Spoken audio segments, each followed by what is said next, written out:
السلام علیکم подписчикای سمر قمر و مخلصای سمر قمر. ما یک مراجعت داریم. یک دوستی ما برادری ما کانال شخصی چک شدگی دلشاد فرقت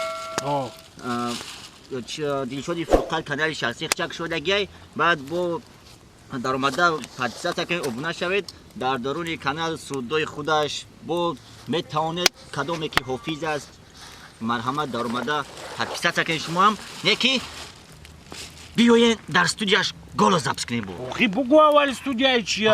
استودیوش حقیقت پروداکشن. حقیقت همه چیزاش حقیقت قد کار میکنه، خیلی چرز پرز نمیکنه. حقیقت قد کار میکنه.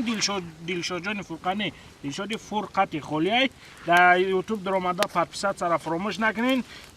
بچه مهنت کرده سای نویگری خیلی پیشنهادی مردم کرده سای با پیلوسی ایدا گفتم که حقیقت پروداکشن استودیو داره.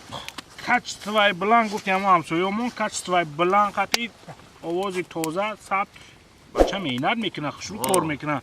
همین بعدای ما رو آخرانش هم مجبور زورش کسیم همون کرده برای همون ما مجبور همون در ویدیو کشده پادکست تکنه شوخی میکنم حاضر میکنیم دستگیری کنیم برادر. دستگیری اون مردک هم مهنت کسه کمی اوفیس شیده گفتی او انکدوت گفته که در روی استودیو در آمده خونده برامه سن استودیو چی گفته اکا آوازای ما را رنگ عرشک رنگ فالونیک گفته تا بدرو درو گاب زنی من تا را آفیس کنم یکی بدرو این استودیو حقیقت گاب زنی آفیس تو میکنن توغریش میکنن پانو بخداف پادکست سره فراموش نکنین و کانالی اصلی دلشاد فرقت